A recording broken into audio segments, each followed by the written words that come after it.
Hi guys, welcome back to Everyday Living with Simply Mercy B. Today I'm going to share with you one of my favorite ways to make a pecan pie. This velvety sweet pie is made with no sugar and no butter, but the secret ingredient is the butterscotch pudding. It is absolutely amazing. It makes this pie less sweet but oh so amazing. So if you are a fan of pecan pie, I encourage you to give this one a try. You might want to have this one on your holiday table.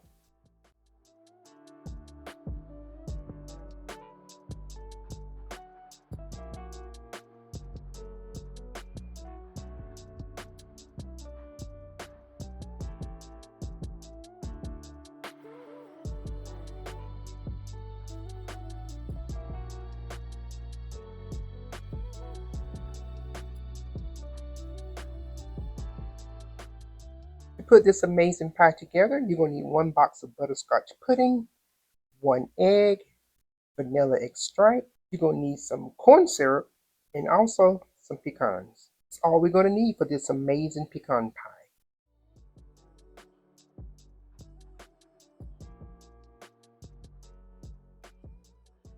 We're going to start by slightly beating our 1 egg. And to our 1 egg, we're going to go ahead and add our 1 cup of corn syrup and get those two ingredients well incorporated together.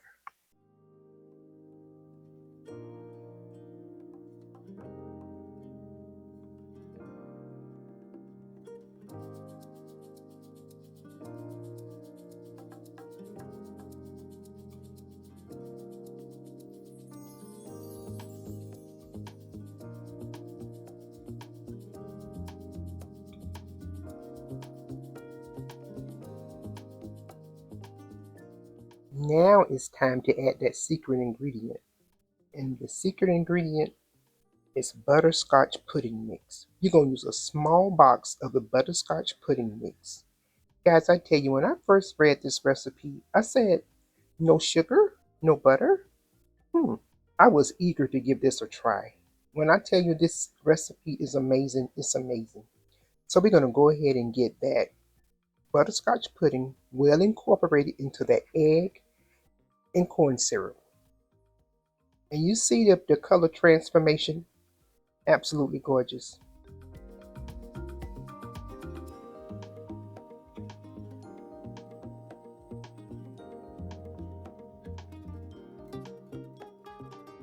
Now we're going to add some vanilla extract. This is my homemade vanilla extract. And if you need to see that video, I will make sure I link a card so that you can easily find it. But anyway, we're going to go ahead and get this vanilla extract incorporated into our batter before we add the star of the show, our chopped pecans.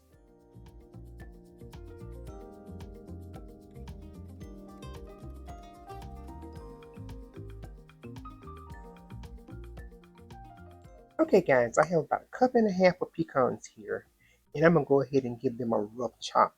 Now the recipe did state 1 1/4 cups of chopped pecans, but I love pecans, so we're probably going to have about 1/4 of a cup more than the recipe stated.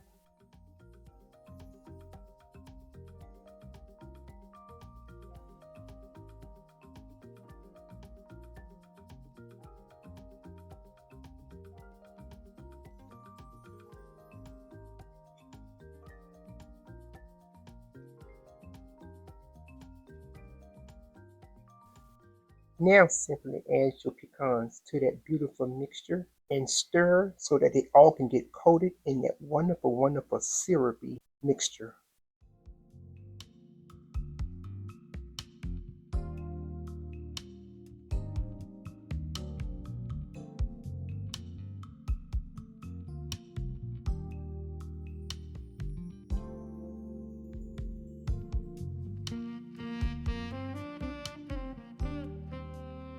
This pie normally I would bake in a deep dish pie crust, but since we don't have all the sugar and butter, I am going to use just a regular standard size pie crust. And I always like to vent my pie shell, so that's what you see me doing there. Now we're just going to get our wonderful mixture into our pie shell, and it's ready for the oven. Make sure your oven is preheated at 450 degrees for 15 minutes. We're going to bake this pie. Then we're going to reduce the heat to 350, and then we're going to continue to bake until it's done.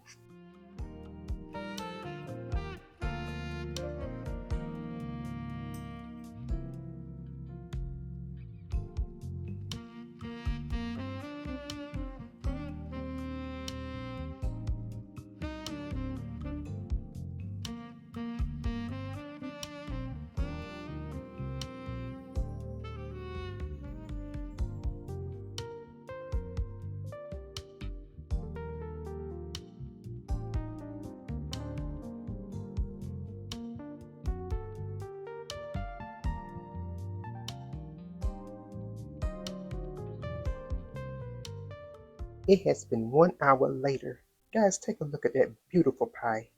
I couldn't ask for a more beautiful pie. But you're going to have to be patient, because if you try to cut it now, it's going to fall apart. So right here, we have to wait.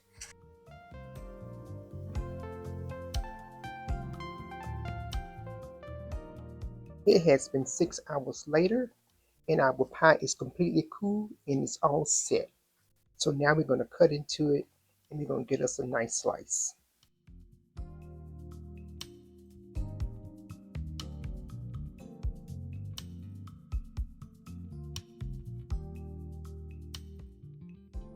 In hindsight, I should have put this pie in the refrigerator. That way I wouldn't have such a hard time trying to get my first cut. But nevertheless, we're going to get our slice of pie. You know that first slice is always going to challenge you. But there we are. That's our pie. Beautiful.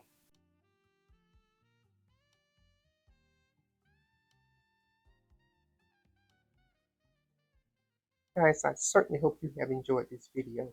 This would be the perfect dessert to add to your holiday menu. So you want to go ahead and give it a try now, just in case you want to put it on there. So please don't forget to like, share, and subscribe. And I'm going to see you next time right back here on Everyday Living with Simply Mercy B.